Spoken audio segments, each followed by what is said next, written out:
नमस्कार दोस्तों, मैं हूं सुमन और आप सभी को मेरे smartly solution of English channel पर हार्दिक स्वागत है। Through this channel I will solve all the previous years MTS paper of English part. Today मैं सॉल्व करूंगा द क्वेश्चन पेपर ऑफ 4 सितंबर 2023। तो बिना देर किए शुरू की जाए, let us start. First question, select the option that can be used as one word substitute for the given group of words. One word पूछा गया है, to go away suddenly and secretly in order to escape from someone. इसका मतलब क्या है? इसका मतलब है कहीं से भागने के लिए अचानक और गुप्त रूप से चले जाना। कहीं से भागने के लिए अचानक और गुप्त रूप से चले जाना। इसका एक शब्द क्या होगा? इसका एक शब्द लास्ट ऑप्शन क्या है? एक्स्ट्राडाइट। एक्स्ट्राडाइट का मतलब क्या है? एक्स्ट्राडाइट का मतलब डिपोर्ट और हैंड ओवर, सौंप देना, किसी को सौंप देना, इसका मतलब एक्स्ट्राडाइट। किसी को मुकदमे के लिए दूसरे देश या राज्यों में वापस भेजना, इसको एक्स्ट्राडाइट कहता है, तो ये नहीं होगा। एक्सकैवेट, एक्सकैवेट का मतलब क्या है? एक्सकैवेट का मतलब टू मेक होल और टनल, खोदना, गड्ढा और सुरंग खोदना, तो ये भी नहीं होगा। वैनिश, वैनिश का मतलब क्या है? वैनिश का मतलब है गायब हो जाना, टू बी लॉस्ट और टू डिसिपेटेड, तो ये भी नहीं होगा। फर्स्ट ऑप्शन क्या है? First option abscond. एब्सकॉन्ड का मतलब भाग जाना। आमतौर पर हिरासत से भागने या गिरफ्तारी से बचने के लिए बंदी और गुप्त रूप से निकल जाना, इसको एब्सकॉन्ड कहेंगे। तो to go away suddenly and secretly in order to escape from somewhere, इसका एक शब्द एब्सकॉन्ड हो जाएगा। ओके,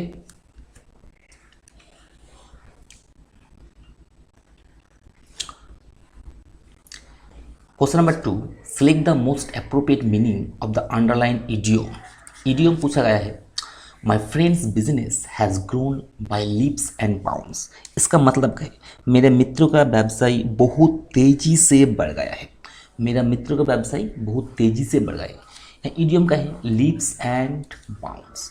लीप्स एंड बाउंड्स का मतलब क्या है? लीप्स एंड बाउंड्स का मतलब है रैपिडली, तेज से, और इन फास्ट प्रोग्रेस। रैपिडली, रैपिडली और इन फास्ट प्रोग्रेस। तो फर्स्ट ऑप्शन क्या है? रैपिडली, तो ये आंसर हो जाएगा। सेकेंड ऑप्शन क्या है? एमलेसली। इसका मतलब क्या है? इसका मतलब है विदाउट पर्पस और डायरेक्शन, बिना किसी उद्देश्य की, तो ए नहीं होगा। थर्ड ऑप्शन क्या है? परफेक्टली। परफेक्टली का मतलब क्या है? बिल्कुल सही, एग्जैक्टली, तो ए भी नहीं होगा। फोर्थ ऑप्शन क्या है? स्लोली। इसका मतलब है धीरे से, तो ए भी नहीं होगा। तो लिप्स एंड बाउंड इडियम का मीनिंग क्या होगा? Rapidly. Okay,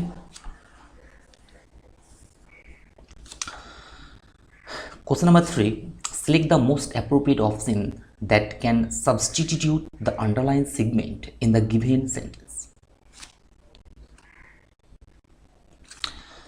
Peer peer pressure is bound to affect most of us both positively and negatively. इस सेंटेंस का मतलब क्या है? इस सेंटेंस का मतलब है सहकर्मी की दबाव हमने से अधिकांशों को सकारात्मक और नकारात्मक दोनों तरह से प्रभावित करने के लिए बद्ध है। दोनों तरह से प्रभावित करने के लिए बद्ध है। In this sentence, in this part, infinitive has been used. Infinitive की प्रयोग किया गया है। और इन्फिनेटिव कैसे बनता है? Infinitive is formed by adding to before verb. Adding to before verb, भाव के पहले टू जोड़ने से इन्फिनेटिव बनते हैं। लेकिन इन दिस पार्ट इफेक्ट भाव नहीं है। ये क्या है? ये नाउन है, संज्ञा है। तो दिस पार्ट को सही करने के लिए इफेक्ट के जगह इसका नाउन फॉर्म, तो दिस पार्ट को सही करने के लिए इफेक्ट के जगह इसका भाव फॉर्म डालना होगा। तो इफेक्ट, एफेक्ट का मतलब क्या है? एफेक्ट का मतलब टू चेंज, प्रभावित करना। और इफेक्ट का मतलब क्या है? इफेक्ट का मतलब परिवर्तन या परिणाम। तो टू के बाद एफेक्ट होना चाहिए। तो फर्स्ट ऑप्शन क्या है? Invoke most of us, A नहीं होगा। सेकेंड ऑप्शन क्या है? To affect most of us, A हो जाएगा आंसर। बाकी दो, 3 और 4th एंड 3rd और 4th आंसर नहीं होगा। तो peer pressure is bound to affect most of us both positively and negatively. Okay, question number 4, select the most appropriate synonym of the given word. यह synonym पूछा गया है। Peculiar, peculiar का मतलब क्या है? पिक्यूलियर का मतलब जो सामान्य और नॉर्मल है, जो सामान्य और नॉर्मल है उससे डिफरेंट, उससे डिफरेंट। इसका मतलब अजीब, इसका मतलब क्या है? अजीब। पिक्यूलियर का सिनोनिम क्या होगा? स्ट्रेंज होना चाहिए, और क्या होना चाहिए? ओड होना चाहिए, और क्या होना चाहिए? अनकैनी होना चाहिए, और क्या होना चाहिए? क्वायर होना चाहिए। ओके, तो फर्स्ट ऑप्शन क्या है? नीट। नीट का मतलब क्या है? नीट का मतलब क्लियर, सच, तो ए नहीं होगा। नॉर्मल, इसका मतलब क्या है? सामान्य, तो ए भी नहीं होगा। और इस थर्ड ऑप्शन क्या है? स्ट्रेंज, अजीब, तो ए हो जाएगा। फोर्थ ऑप्शन क्या है? Fourth option jovial. जोवियल का मतलब उल्लासपूर्ण, चेयरफुल, तो ए भी नहीं होगा। तो पिक्यूलियर का सिनोनिम स्ट्रेंज हो जाएगा। Spelling error. First sentence option, the teacher was impressed with his students insightful। तो insightful ए रंग है, स्पेलिंग रंग है। insightful के फुल, फुल में FUL सिंगल एल होना चाहिए, INSIGHT होना चाहिए। ओके, तो ए रंग है। Analysis of the novel which demonstrated a deep understanding of the complex themes। Themes A भी रंग है। थीम्स का प्रॉपर स्पेलिंग क्या है? थीम्स का प्रॉपर स्पेलिंग THEM होना चाहिए। ओके, सेकेंड ऑप्शन क्या है? The teacher was impressed with the students insightful analysis of the novel which demonstrated a deep understanding of the complex themes and motives। second option is correctly spelled। second option is correctly spelled, so second option has no incorrect words, incorrect spelling words, तो ए हो जाएगा answer. तो third option impressed, ए spelling गलत है। Insightful of the novel, तो ये नहीं होगा।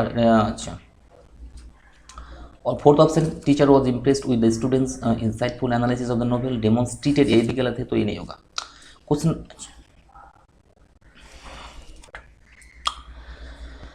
इनकरेक्टली स्पेल्ड वर्ड पूछा गया है। द फर्स्ट ऑप्शन क्या है? फर्स्ट ऑप्शन है बिगिनिंग। बिगिनिंग का मतलब क्या है? बिगिनिंग का मतलब शुरुआत, तो BEGINNING, तो ये तो सही स्पेल है। और सेकेंड ऑप्शन क्या है? राइटिंग। राइटिंग का मतलब लिखना। राइटिंग का सही स्पेलिंग क्या है? राइटिंग का सही स्पेलिंग है WRITING, तो ये गलत होगा, WRITT नहीं होना चाहिए। थर्ड ऑप्शन क्या है? आर्गूमेंट। आर्गूमेंट का मतलब तर्क, तो ARGUMENT, यही सही है। एमेच्योर, एमेच्योर का मतलब कि एमेच्योर का मतलब है नॉट प्रोफेशनल, पेशादार नहीं है, पेशादार नहीं, तो ये भी सही।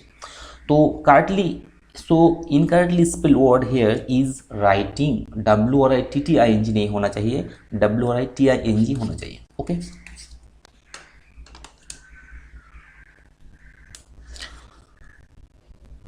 Question number 7, select the most appropriate meaning of the underlined idiom in the following sentence। Tim joined the family business as he failed in the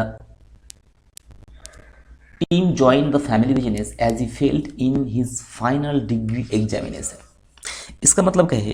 अंतिम परीक्षा में असफल होने पर टीम पारिवारिक व्यवसाय में शामिल हो गया।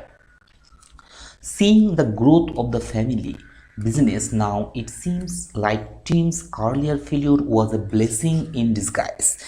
इसका मतलब क्या है? पारिवारिक व्यवसाय की वृद्धि की देखकर अब ऐसा लगता है कि टीम की पिछले असफलता एक वरदान थी, छद्मवेशी वरदान थी। तो blessing in disguise, blessing in disguise इसका मतलब क्या है? ब्लेसिंग इन डिस्गाइज इसका मतलब है something that seems bad and unlucky at first but results in something good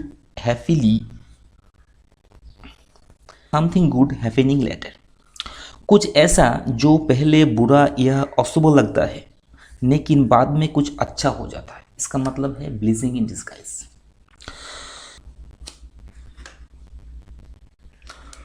तो फर्स्ट ऑप्शन क्या है? Difficult time. डिफिकल्ट टाइम का मतलब क्या है? डिफिकल्ट टाइम का मतलब एक कठिन समय, तो ए नहीं होना चाहिए। सेकेंड ऑप्शन क्या है? मिस्टेक, एक गलती, तो ए भी नहीं होगा। थर्ड ऑप्शन क्या है? Something good that is not recognised at first. इसका मतलब है कुछ अच्छा हो, कुछ अच्छा जो पहले पहचान नहीं जाया, कुछ अच्छा जो पहले पहचान नहीं जाए, तो ए आंसर होना चाहिए। थर्ड ऑप्शन है गुड डिसीजन, एक अच्छा निर्णय, तो ए भी नहीं होना। तो ब्लेसिंग इन डिसगाइज इसका मीनिंग है something good that is not recognise at first, कुछ अच्छा जो पहले पहचान नहीं जाना जाता। Okay, question number 8, following sentence has been split into 4 segments. Identify the segment that contains a grammatical error and select the option that rectifies that error. तो error correction पूछा है। तो सेंटेंस का है all fiction is a constantly evolving genre that gives us an peek into the potential upsides and downsides of the intelligent machines. इस sentence का मतलब है, इस सेंटेंस का मतलब ऑल फिक्शन लगातार विकसित हो रही शैली है जो हमें बुद्धिमान मशीनों के संभावित फायदे और नुकसान की एक झलक देती है। तो इस सेंटेंस में गलत कहा है। अगर हम देखें the first word all fiction is constantly, A तो सही है, इवॉल्विंग जेनर ए भी सही है, that gives us an peek A गलत है। यहाँ इरोर आर्टिकल का उपयोग करने के बारे में है, यहाँ इरोर आर्टिकल का उपयोग करने के बारे में है। हम जानते हैं कि 21 कॉन्सोनेंट के पहले 21 कॉन्सोनेंट और व्यंजन वर्ण के पहले आर्टिकल ए बैठता है। पीक सेंटेंस पीक शब्द में पी कॉन्सोनेंट है, तो इसके पहले एन तो नहीं बैठेगा, इसके पहले क्या बैठेगा, ए बैठना चाहिए। इसके पहले क्या बैठना चाहिए, ए बैठना चाहिए। तो क्या होगा, all fiction is a constantly evolving genre that gives us a peek into the potential upsides and downsides of the intelligent machines. Okay, तो all fiction is an constantly a तो सही है, into potential upside downside is evolving genre that gives a peak, तो a peak होना चाहिए, and के जगह a peak होना चाहिए, तो a आंसर हो जाएगा। Okay, Question 9. The parts of the following sentence have been underlined and given as options. Select the option that contains an error. तो error पूछा गया है। If he will come early, we will leave on time. इस sentence का मतलब क्या है? इस सेंटेंस का मतलब है यदि वो जल्दी आ गए तो हम समय पर निकल जाएंगे। यदि वो जल्दी आ गए तो हम समय पर निकल जाएंगे। तो इस सेंटेंस में error, if he will come early, we will leave on time. The sentence is in adverbial clause. A sentence adverbial clause का एक उदाहरण है। This part, if you will come, this part is called subordinate clause, and we will leave on time, this part is called principal clause. अगर this part conditional है, अगर this subordinate part conditional है, तो इस part में will का use कभी नहीं होगा। तो इस पार्ट में विल का यूज कभी नहीं होगा। अगर दिस पार्ट में सब्जेक्ट के बाद भी ऑन है, अगर दिस पार्ट में सब्जेक्ट के बाद भी ऑन है, तो भी ऑन और प्रेजेंट इंडेफिनिट टेंस है, तो इस पार्ट में विल और शैल यूज होना चाहिए। अगर दिस पार्ट में प्रेजेंट इंडेफिनाइट और भी ऑन है, तो दिस पार्ट में फ्यूचर इंडेफिनाइट और विल और शैल होना चाहिए। ओके, अगर दिस पार्ट में सब्जेक्ट के बाद वर्ब भी टू है, भी टू और पास्ट टेंस में है, तो दिस पार्ट में वुड और शुड होना चाहिए। क्या होना चाहिए, वुड, शुड, कुड, माइट होना चाहिए। अगर this part past perfect tense में है, past perfect tense had plus V3, this part past perfect tense में है, past perfect, this part past perfect tense में है, तो दिस पार्ट में वुड हैव होना चाहिए। ओके, अगर दिस पार्ट प्रेजेंट इंडेफिनाइट में है, तो दिस पार्ट में फ्यूचर इंडेफिनाइट विल शैल होना चाहिए। अगर दिस पार्ट पास्ट टेंस में है तो दिस पार्ट में वुड और शुड होना चाहिए। अगर this part past perfect tense में है तो दिस पार्ट में वुड हैव होना चाहिए। तो यहाँ सबसे पहले विल तो नहीं होना चाहिए, तो यहाँ विल है तो this part present indefinite tense में होना चाहिए, तो वी ऑन होना चाहिए। तो इफ़ ही कम्स होना चाहिए, तो if he comes early we will leave on time, जिसका मतलब है यदि वे जल्दी आ गए तो हम समय पर निकल जाएंगे। ओके,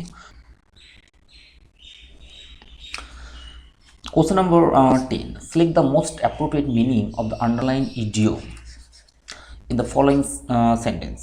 तो idiom पूछा गया है, I ordered a dozen of donuts but the kind baker gave me a baker's dozen।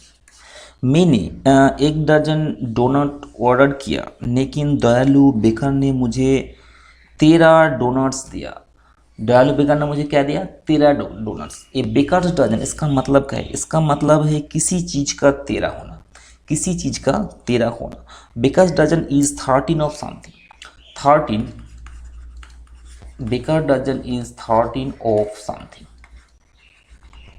किसी चीज़ का 13 होना। बेकर डजन का मतलब किसी चीज़ का 13 होना। तो फर्स्ट ऑप्शन क्या है? ए ग्रुप ऑफ 12 बेकर आइटम्स, ए नहीं होना चाहिए। एक ग्रुप ऑफ 12 बेकर्स, ए भी नहीं होगा। एक ग्रुप ऑफ 13, ए हो जाएगा आंसर। एक ग्रुप ऑफ 12, ए भी नहीं होगा।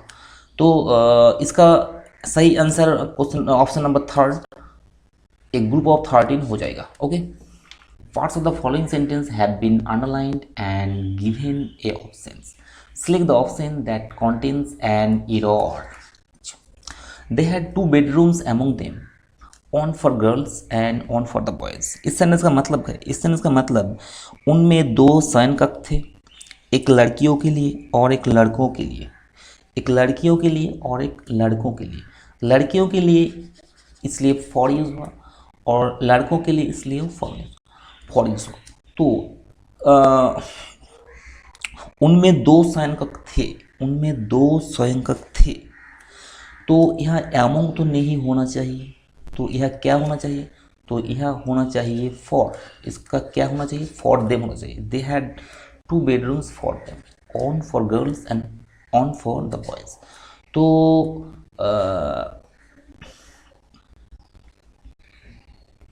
बेडरूम्स एमोंग ए गलत है।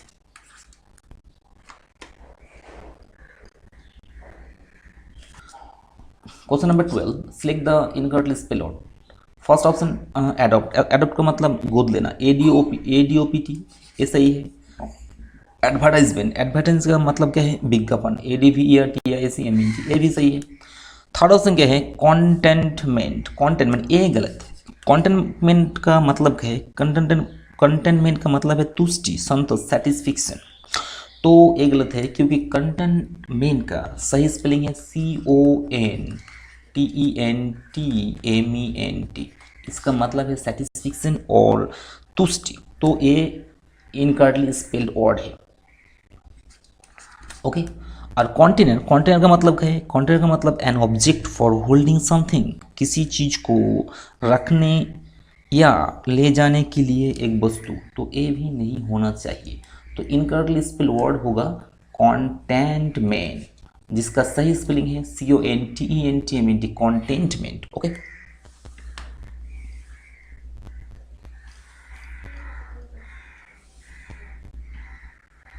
Most appropriate antonym of the given word. Belong शब्द पूछा गया है। विजडम, विजडम का मतलब क्या है? विजडम का मतलब बुद्धि और बुद्धिमत्ता। जैसे सैगासिटी, सैगासिटी, और क्या होगा इसका सिनोनिम? सैगासिटी का प्रूडेंस, PRUDENC, प्रूडेंस होना चाहिए। इंटेलिजेंस होना चाहिए, INTELLIGENC, इंटेलिजेंस। तो एंटोनिम पूछा गया है, तो विजडम का एंटोनिम क्या होगा? फर्स्ट ऑप्शन स्टूपिडिटी, स्टूपिडिटी का मतलब मूर्खता, तो ये आंसर हो जाएगा। सेकेंड ऑप्शन के एक्सपीरियंस, एक्सपीरियंस का मतलब क्या है? इसका मतलब अनुभव, तो ये नहीं होगा। मॉडेस्टी का मतलब क्या है? मॉडेस्टी का मतलब नम्रता, तो ये भी नहीं होगा। इंटेलिजेंस तो विजडम का सिनोनिम है, तो ये भी नहीं होगा। तो antonym of the word wisdom is stupidity. Okay, select the option that will improve the underlying part of the given sentence। in case no improvement is needed, select no improvement required। तो sentence improvement पूछा गया है, तो sentence क्या है? Sentence है Jack being wiser and bolder among two of us took the lead carrying the axe on his shoulder. इसका मतलब है, इसका मतलब है जैक हम दोनों में से अधिक समझदार और साहसी था। उसने कुल्हाड़ी अपने कंध पर रखकर नेतृत्व दी। उसने कुल्हाड़ी अपने कंध पर रखकर नेतृत्व दी। तो इसमें जो गलत है वो है एमोंग। एमोंग नहीं होना चाहिए, यहाँ क्या होना चाहिए? यहाँ बिटवीन होना चाहिए। क्या होना चाहिए? बिटवीन। अब बिटवीन कहाँ और बिटवीन और एमोंग कब यूज़ किया जाता है? Between refers to relationship. Between refers to relationship that involve two people or things. Between का यूज़ तब होता है जिसमें दो लोग या चीज़ों शामिल होती है। बिटवीन का यूज़ तब होता है जो जिसमें दो लोग और चीज़ शामिल होता है। तो यहाँ टू ऑफ अस है तो बिटवीन होना चाहिए। और एमोंग का यूज़ तब किया जाता है जिसमें दो से अधिक लोग शामिल होता है। तो यहाँ टू है तो यह तो एमोंग नहीं होना चाहिए। तो आंसर क्या हो जाएगा? बोल्डर बिटवीन होना चाहिए। बोल्डर बिटवीन होना चाहिए। Okay. Question number 15. Select the option that can be used as one word substitute for the underlined group of words.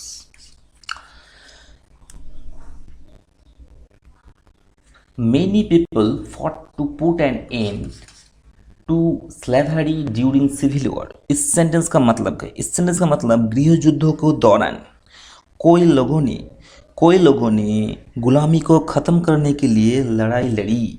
गृह युद्धों के दौरान कोई लोगों ने गुलामी को ख़त्म करने के लिए लड़ाई लड़ी। तो पुट एंड इन इस पार्ट का मतलब है, पुट एंड इन इस पार्ट का मतलब है ख़त्म करना और समाप्त करना। तो फर्स्ट ऑप्शन क्या है? एबोलिश। एबोलिश का मतलब भी समाप्त करना और ख़त्म करना, तो ए आंसर हो जाएगा। सेकेंड ऑप्शन का मतलब है एब्जॉर्ब, सोखना, तो ए नहीं होगा। थर्ड ऑप्शन का मतलब एबाइड, पालन करना, ए भी नहीं होगा। फोर्थ ऑप्शन का मतलब है, फोर्थ ऑप्शन का मतलब एबडक्ट और अपहरण करना, तो ए भी नहीं होगा। तो पुट एंड इन इसका मीनिंग हो जाएगा एबोलिश, ख़त्म करना।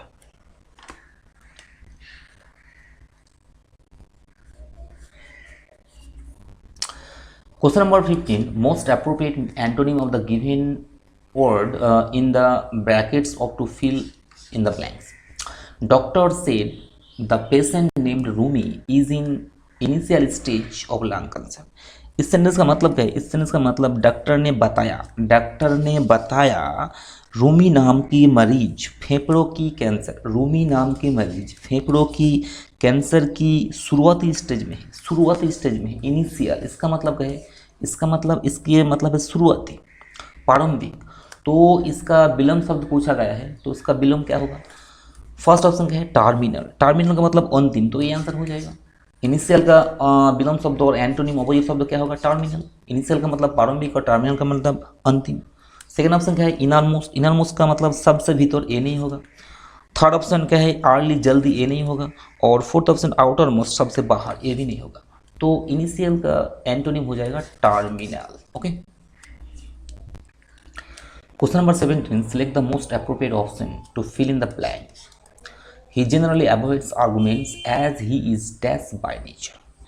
तो इस सेंटेंस का मतलब है वो आमतौर पर बहस से बचते as he is by nature, क्योंकि वो स्वभाव से क्या है? क्वेश्चनेबल। तो क्वेश्चनेबल का मतलब क्या है? क्वेश्चनेबल का मतलब संदिग्ध, तो ये नहीं होगा। रिलायबल का मतलब क्या है? भरोसेमंद, तो ये भी नहीं होगा। थर्ड ऑप्शन क्या है? क्विक माइंडेड, सोचने और समझने में तेज, तो ये भी नहीं होगा। फोर्थ ऑप्शन क्या है? पीसफुल, शांतिपूर्ण, तो ये हो जाएगा। तो यहाँ क्या होगा? पीसफुल। और पूरे सेंटेंस का मतलब क्या है? पूरे सेंटेंस का मतलब स्वभाव से शांतिपूर्ण होने के कारण वे आमतौर पर बहस से बचते तो आंसर हो जाएगा पीसफुल।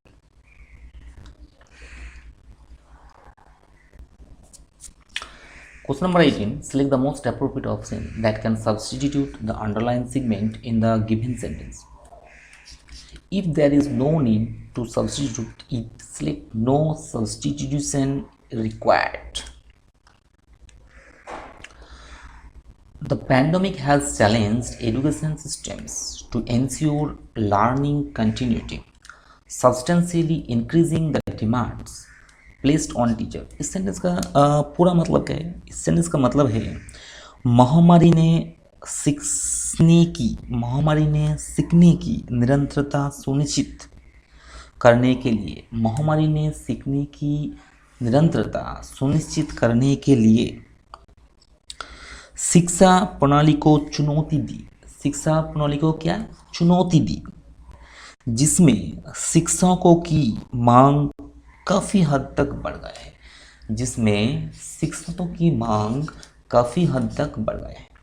तो education system to ensure learning continuity, इस पार्ट में टू एंश्योर यह इन्फिनिटिव का यूज़ किया गया है। तो टू एंश्योर ये तो सही है, तो ऑप्शन में देखता है क्या है? एजुकेशन सिस्टम टू एंश्योरिंग तो नहीं होगा, टू के बाद आईएनजी नहीं होना चाहिए, तो ये नहीं होगा। एजुकेशन सिस्टम फॉर एंश्योर तो नहीं होना, फॉर एंश्योरिंग होना चाहिए, तो ये भी नहीं होगा। Third option education system in ensure तो भी नहीं होगा, इंश्योरिंग होना चाहिए, तो ये भी नहीं होगा। No improve no substitution required, तो इस सेंटेंस में नो सब्स्टिट्यूशन और नो इम्प्रूवमेंट इज रिक्वायर्ड, ये सही है, ये सही है। Pandemic has challenged education system to ensure learning continuity substantially increasing the demands placed on teachers, तो ऑप्शन नंबर 4 इज सही है।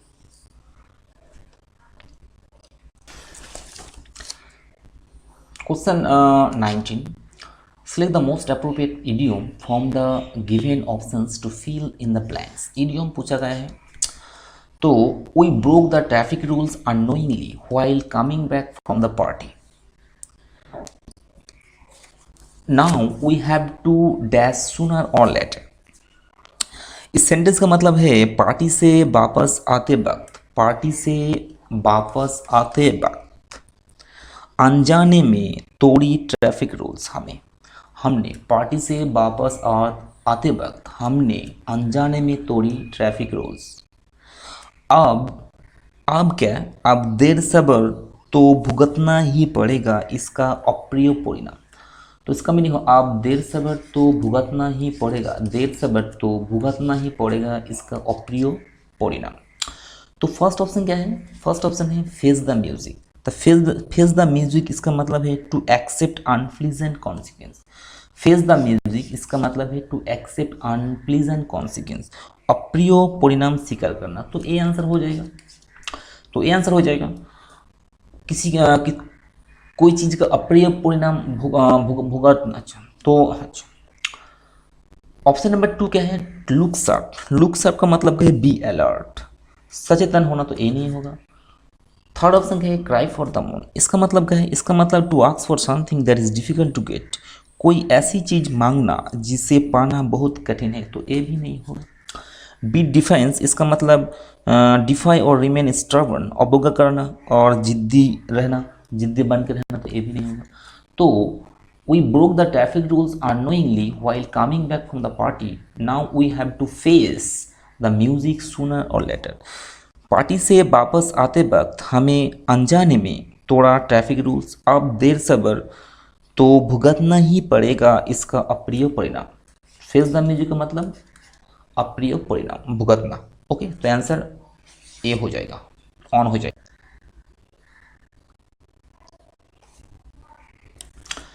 Question number 20, the following sentence has been split into 4 segments. Question number 20, the following sentence has been split into 4 segments. Identify the segment that contains a grammatical error. Guard overthinking mistakes by carefully checking the assigned talks. यहाँ this part over नहीं होना चाहिए, इस part में is होना चाहिए। To keep the sentence in present continuous tense, अगर हम इस सेंटेंस को प्रेजेंट कंटिन्यूस में रखें और इस सेंटेंस को करेक्ट फॉर्म में रखें, तो इसमें ओवर की जगह इज रखना होगा। The guard is making mistakes by carefully checking the assign task, जिसका मतलब है गार्ड सपे गए कार्य की बारीकी से जांच कर गलती कर रहा है। सपे गए कार्य की बारीकी से जांच कर गलती कर रहा है, तो गार्ड ओवर ए नहीं होना चाहिए। The guard is making mistakes by carefully checking the assign task, ये होगा। ओके, बाकी ऑप्शन नहीं होना चाहिए।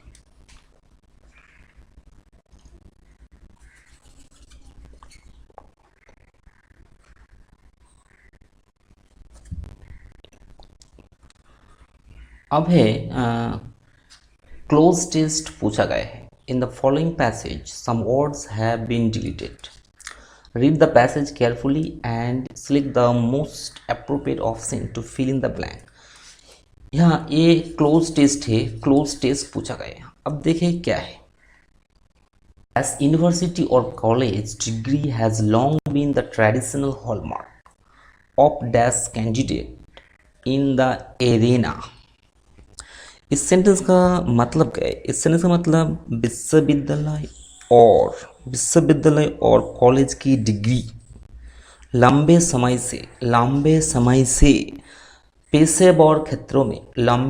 से पेशेवर क्षेत्रों में उम्मीदवारों की पारंपरिक पहचान है। उम्मीदवारों की पारंपरिक पहचान है। तो डैश यूनिवर्सिटी और college degree has long been traditional hallmark of dash candidate in the arena. विश्वविद्यालय या कॉलेज के डिग्री से पेशेवर क्षेत्रों में उम्मीदवारों की पारंपरिक पहचान है। तो यहाँ क्या होना चाहिए? ऑप्शन क्या है? ऑप्शन है दी, दैट, ए, एन। तो यूनिवर्सिटी के आगे ए बैठना चाहिए, क्योंकि तो यहाँ ए बैठना चाहिए। यूनिवर्सिटी के आगे ए बैठता है तो क्या होगा? ए हो जाएगा। तो यूनिवर्सिटी और college degree has long been traditional hallmark of dash. कैसे उम्मीदवार? तो ऑप्शन क्या है?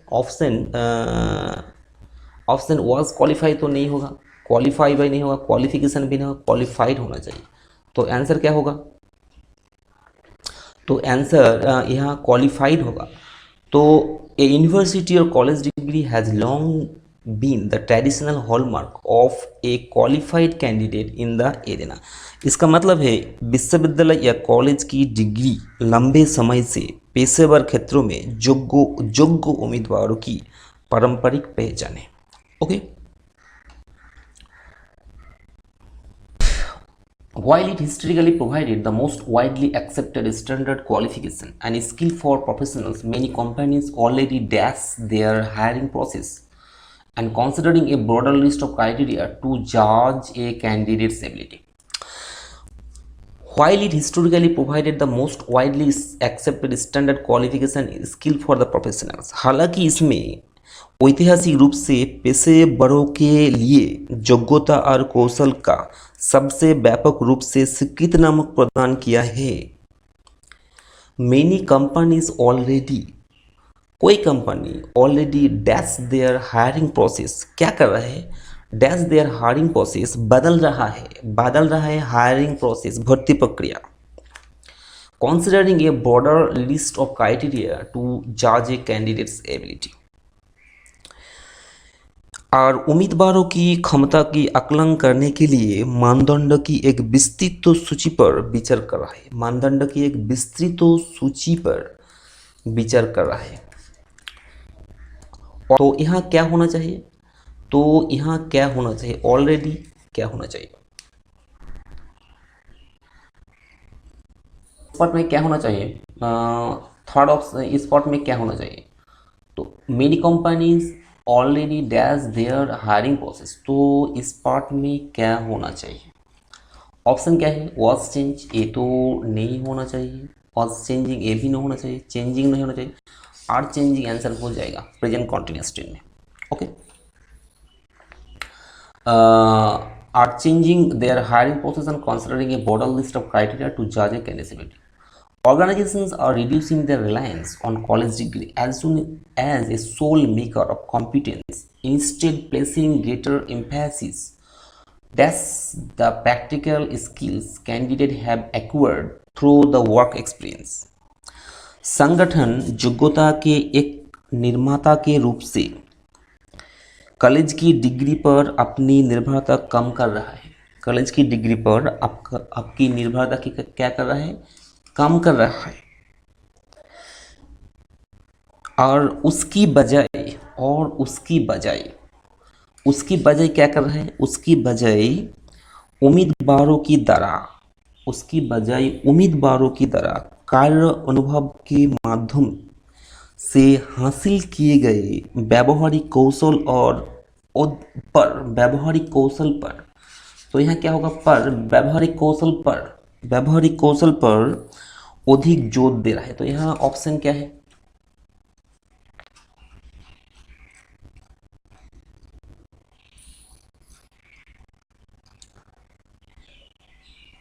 तो ऑप्शन अबाउट तो नहीं होना चाहिए, फॉर भी नहीं होना चाहिए, विथ नहीं होना चाहिए, ऑन होना चाहिए। ठीक है, तो क्या होना चाहिए, वन होना चाहिए। On practical skills have acquired through the work experience. तो पूरा सेंटेंस का मतलब क्या है, organizations are reducing their reliance on college degree as soon as the sole maker of competence and instead placing greater emphasis on the practical skills candidates have acquired through work experience। संगठन योग्यता के एकमात्र निर्माता के रूप में college की degree पर अपनी निर्भरता कम कर रहा है और इसकी बजाय उम्मीदवारों की द्वारा कार्य अनुभव के माध्यम से हासिल किए गए व्यावहारिक कौशल पर अधिक जोर दे रहा है। Okay, this shift in hiring is of practical relevance to India।